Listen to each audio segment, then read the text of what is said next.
Hello दोस्तों, स्वागत है आप सभी का आपके अपने YouTube channel white page exam पर। दोस्तों आज फिर मैं हाजिर हूँ आपके सामने एक और नई वीडियो के साथ। दोस्तों आज हम बात करते हैं कॉमर्स की। दोस्तों कॉमर्स में हम तीसरे चैप्टर की बात करेंगे। तो दोस्तों आप सभी जानते हैं कि हमने कक्षा 10 और कक्षा 12 के इंपॉर्टेंट क्वेश्चनों की सीरीज चला रखी है। तो दोस्तों हमारी क्लास होगी आज, उसमें कॉमर्स की क्लास होगी। दोस्तों अगर आप हमारी और वीडियो देखना चाहते हैं कक्षा 10 से कक्षा 12 से रिलेटेड कंप्लीट सिलेबस की जो वीडियो देखना चाहते हैं दोस्तों, मैं उन सभी की प्लेलिस्ट का लिंक डिस्क्रिप्शन में दे दूँगा। दोस्तों आप वहाँ से भी जाकर देख सकते हो। तो दोस्तों आज हम चैप्टर 3 की बात कर देंगे, विनिमय विपत्र, हुंडी एवं प्रतिज्ञा पत्र। विनिमय विपत्र, हुंडी एवं प्रतिज्ञा पत्र। दोस्तों 2023 में जो कॉमर्स पेपर होने वाला है कॉमर्स के लिए, दोस्तों उसके लिए मोस्ट इंपॉर्टेंट होने वाला है दोस्तों most important question 2023 board exam, यानी जो दोस्तों 2023 में बोर्ड एग्जाम होगा उसके लिए मोस्ट इंपॉर्टेंट क्वेश्चन है। इसमें जो छात्र 2023 में बोर्ड परीक्षा देंगे वे इन प्रश्नों को जरूर देखें। नहीं दोस्तों, जो छात्र 2023 में बोर्ड परीक्षा देंगे दोस्तों इन प्रश्नों को और इनके उत्तरों को जरूर देखें। और दोस्तों आज मैं आपको ये प्रश्न जो है वो मैं आपको क्लास में ही याद कराऊंगा। तो दोस्तों सबसे पहले हम बात करते हैं अति लघु उत्तरीय प्रश्न की।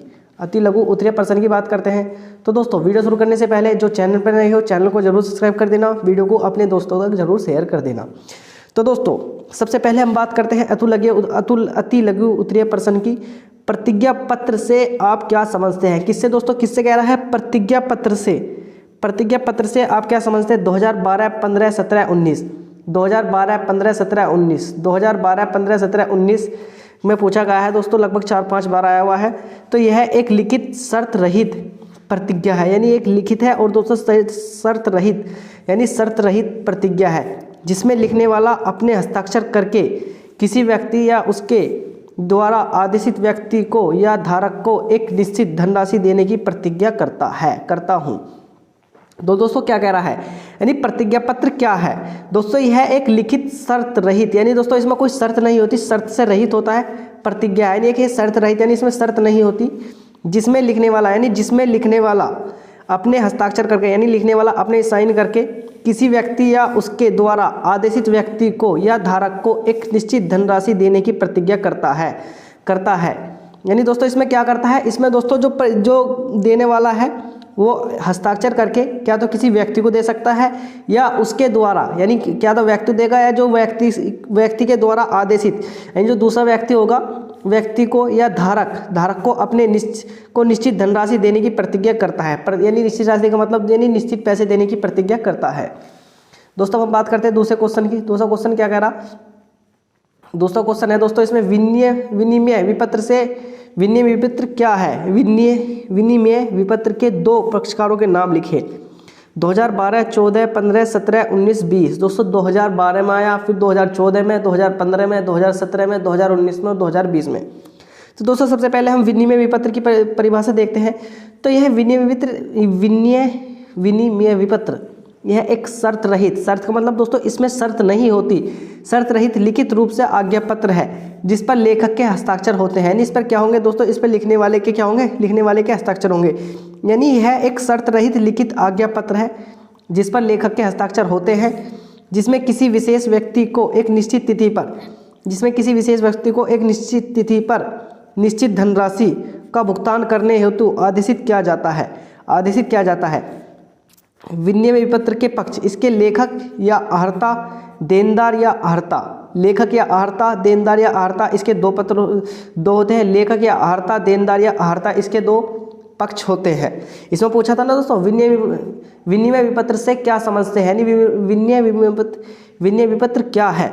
तो दोस्तों बताया गया है कि यह एक शर्त रहित लिखित आज्ञा पत्र है। यानी जो विनिमय विपत्र है वो एक शर्त रहित, यानी दोस्तों इसमें शर्त नहीं होती, एक शर्त रहित आज्ञा पत्र है जिस पर लेखक के हस्ताक्षर, यानी इस पर लेखक के हस्ताक्षर होते हैं, जिसमें किसी विशेष व्यक्ति को एक निश्चित तिथि पर निश्चित धनराशि का भुगतान करने हेतु आदेशित किया जाता है। विनिमय विपत्र के पक्ष दोस्तों इसके दो पक्ष होते हैं, लेखक या आहर्ता, देनदार या आहर्ता। लेखक या आहर्ता, देनदार या आहर्ता, इसके दो पक्ष होते हैं। अब बात करते हैं विनिमय विपत्र की, यानी विनिमय विपत्र की विशेषता, यानी इसकी क्या विशेषता है? यह ऋणदाता को लिखा जाता है। विनिमय विपत्र जो होगा दोस्तों किसे लिखा जाएगा? यह ऋणदाता, विनिमय विपत्र ऋणदाता को लिखा जाता है। ऋणदाता यानी दोस्तों समझिए जैसे मैंने आपको कुछ पैसे दिए, यानी आपने मेरे से लोन पर पैसे लिए, तो दोस्तों आप कौन है, ऋणदाता, यानी आप है ऋण देने वाले, ऋणदाता को लिखा जाता है। तो दोस्तों ये क्या लिखा जाता है, ये एक ऋणदाता यानी जो ऋण देता है, लोन देता है, उसको लिखा जाता है। इसका रेखांकन नहीं किया जा सकता। इसका रेखांकन का मतलब दोस्तों आप समझिए कि रेखांकन यानी ये अगर इस पर कुछ यानी इस पर कोई लाइन नहीं है तो दोस्तों बिना रेखा का। लेकिन जैसे ही मैंने इस पर एक इस तरह की लाइन खींच दी, जैसे ही मैंने इस पर एक तरह की लाइन खींच दी तो उसे क्या बोला जाता है, उसे रेखा अंकन बोला जाता है। तो इसका रेखा अंकन नहीं किया जा सकता, इसका रेखा अंकन नहीं किया जा सकता। प्रश्न नंबर 3 दोस्तों, हुंडी को परिभाषित कीजिए। दोस्तों हुंडी क्या होती है, दोस्तों इसे परिभाषित कीजिए। तो दोस्तों समझिए, हुंडी एक ऐसा लिखित साख पत्र होता है, हुंडी एक ऐसा लिखित साख पत्र होता है जिसका लेखक किसी अन्य व्यक्ति को लिखित धनराशि का भुगतान करने का आदेश देता है। यह भारतीय भाषाओं में लिखी जाती है, तो दोस्तों एक बार समझिए, यानी एक बार वो समझिए हुंडी क्या है। हुंडी एक ऐसा लिखित साख पत्र होता है, नहीं दोस्तों हुंडी क्या, हुंडी एक लिखित साख पत्र होता है जिसका लेखक किसी अन्य व्यक्ति को लिखित धनराशि का भुगतान करने का आदेश देता है। यानी जो इसका लेखक है किसी अन्य व्यक्ति को, यानी किसी अन्य व्यक्ति को राशि देने का यानी भुगतान का आदेश देता है। यह भारतीय भाषाओं में लिखा जाता है। हुंडी एक ऐसा लिखित साख पत्र होता है जिसका लेखक किसी अन्य व्यक्ति को, यानी जो इसके लिखने वाला है वो किसी अन्य व्यक्ति को लिखित धनराशि का भुगतान करने का आदेश, लिखित राशि का नहीं आप लिख के देना है कि इसे आपको 5,000 देने हैं, तो लिखित राशि का धनराशि का भुगतान करने का आदेश देता है। और ये भारतीय भाषाओं में लिखी जाती है। दोस्तों भारतीय भाषाओं में लिखी जाती है। अब दोस्तों हम बात कर चलते हैं अगले पेज पर। दोस्तों अब हम बात करेंगे लघु उत्तरीय प्रश्न की। लघु उत्तरीय प्रश्न दोस्तों इसमें है ये चेक क्या है, चेक के 3 पक्षकारों के नाम लिखिए। दोस्तों 2013, 14, 15, 19 2013, 14, 15, 19 में पूछा गया है चेक क्या है, चेक के 3 पक्षकारों के नाम लिखिए। तो दोस्तों विनिमय साध्य विलेख अधिनियम की धारा 6 के अनुसार, विनिमय साध्य विलेख अधिनियम की धारा 6 के अनुसार चेक बैंक में रुपया जमा करने वाला व्यक्ति, यानी चेक बैंक में रुपया जमा करने वाले व्यक्ति को अपने बैंक के नाम एक लिखित आदेश होता है। यानी दोस्तों चेक क्या होता है, यानी अगर आप अपने बैंक में यानी पैसा जमा कर रहे हैं तो यह एक लिखित आदेश, कैसा लिखित आदेश होता है, लिखित आदेश होता है जिसमें वह अपने बैंक को आदेश देता है, यानी वह अपने बैंक को आदेश देता है कि चेक में लिखी हुई धनराशि को उसमें लिखित व्यक्ति को या उसके आदेश पर किसी अन्य व्यक्ति को या उसके वाहक को मांगने पर प्रदान करें। तो दोस्तों आप समझिए, यानी आपने किसी के यहाँ पर, यानी आप हैं ठेकेदार, और दोस्तों ठेकेदार यानी आपके पास किसी ने कार्य किया। दोस्तों अब आप बैंक से, यानी आप बड़े ठेकेदार हैं, आपने बैंक में इस तरह समझिए दोस्तों, आप है ठेकेदार, और दोस्तों आपके पास 20 मजदूर कार्य करते हैं। तो दोस्तों अब आपको, जब आप ठेकेदार हैं तो दोस्तों आपको इन सभी मजदूरों को पैसा देना पड़ेगा, आप सभी को इन्हें पैसा देना पड़ेगा। तो दोस्तों अब जो सारा पैसा है वो है आपके कहाँ, आपका सारा पैसा है बैंक में।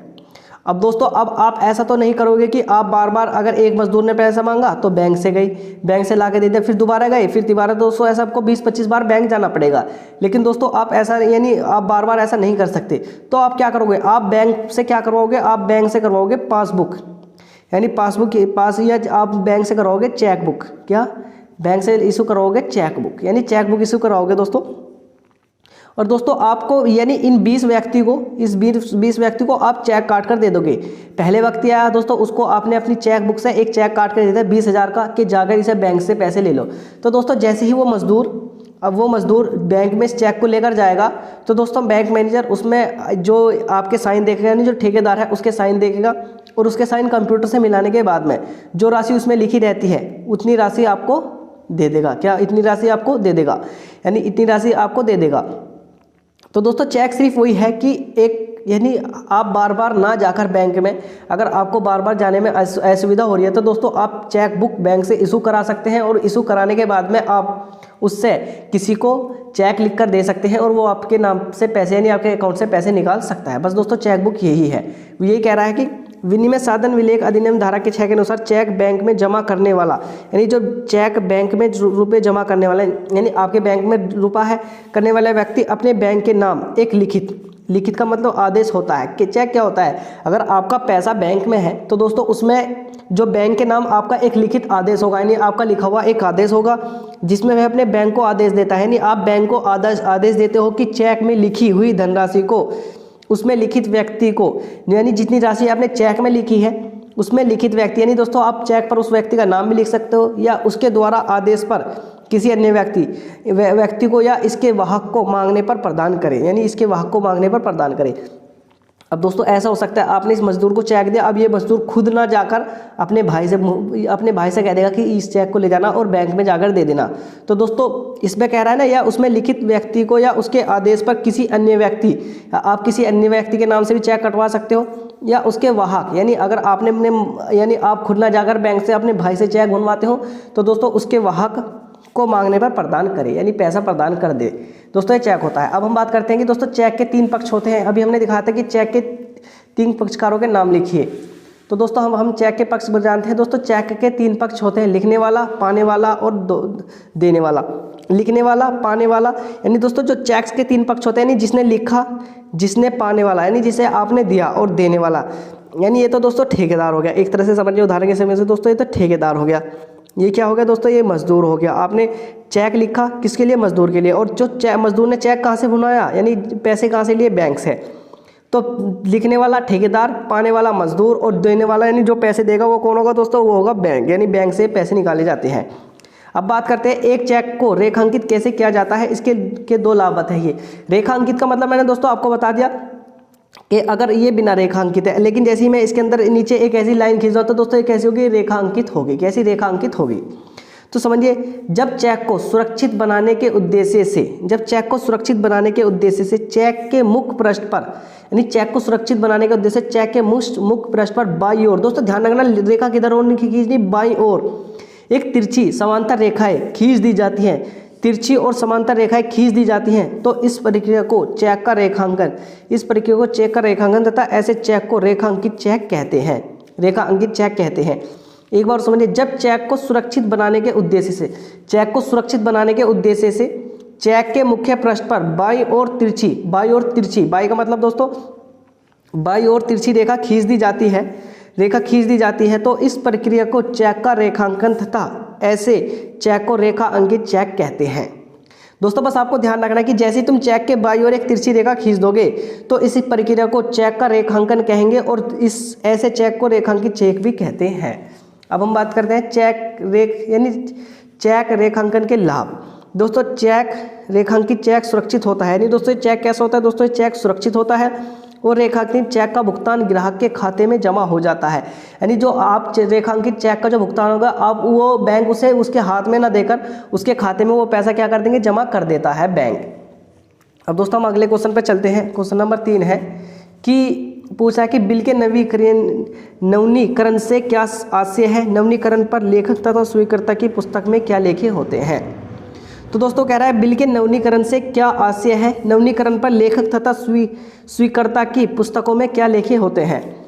जब बिल को स्वीकार करने वाला बिल का भुगतान करने में समर्थ नहीं होता, यानी दोस्तों जो बिल को स्वीकार करता है, यानी आपने कहीं से कुछ ऑर्डर लिया, यानी आपने कहीं को कुछ ऑर्डर दिया और आपने बिल स्वीकार कर लिया, स्वीकार करने वाला बिल का भुगतान करने में और आप पर इतने पैसे नहीं हैं, आप बैंक का यानी उसका भुगतान नहीं कर सकते, तो वह बिल को लिखने वाले से एक नया बिल लिखने की प्रार्थना कर सकता है।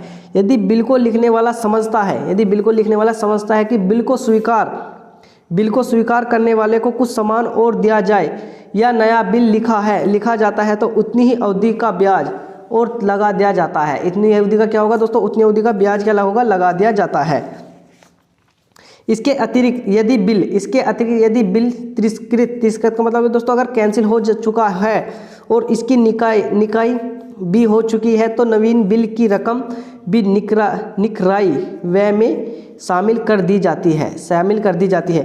कभी कभी स्वीकार करने वाला निकराई व्यय नवीन बिल की अवधि के लिए तमाम लगाया ब्याज तथा बिल की रकम का कुछ भाग लिखने वाले को नगद भी दे देता है, यानी क्या कर देता है दोस्तों, उसे नगद भी दे देता है तथा शेष रकम के लिए नवीन बिल स्वीकार कर लेता है। दोनों पक्ष अपनी पुस्तकों में निम्न प्रकार से लेखे करेंगे। लिखने वाले की पुस्तकों में स्वीकर्ता की पुस्तकों में, लिखने वालों की पुस्तकों में और स्वीकर्ता की पुस्तकों में, लिखने वाले की पुस्तकों में और स्वीकर्ता की पुस्तकों में। तो दोस्तों ये यानी मैंने आपको जो कॉमर्स है इसके मोस्ट इंपॉर्टेंट क्वेश्चन है जो बोर्ड परीक्षा में बार बार पूछे जा रहे हैं। दोस्तों ये क्वेश्चन मैंने आपको कराने की कोशिश करी है। तो दोस्तों आई होप कि आप सभी को ये वीडियो अच्छी लग रही होंगी। तो दोस्तों अगर आपको ये वीडियो अच्छी लग रही हो तो दोस्तों आप वीडियो को ज़्यादा से ज़्यादा अपने दोस्तों तक शेयर करें और चैनल को जरूर सब्सक्राइब करना। दोस्तों इन सभी का PDF white page exam Telegram channel पर आप सभी को मिल जाएगा। White page exam Telegram channel पर इन सभी का PDF मिल जाएगा। और दोस्तों जो हमारी कक्षा 10 और कक्षा 12 से भी रिलेटेड जो भी महत्वपूर्ण क्वेश्चनों की वीडियो है मैं उन सभी का जो लिंक है वो डिस्क्रिप्शन में दे दूंगा, प्लेलिस्ट का लिंक। तो दोस्तों आप जाकर उन वीडियो को भी वहाँ से देख सकते हैं। दोस्तों तो मिलते हैं अगली वीडियो में, तब तक के लिए थैंक्स फॉर वॉचिंग।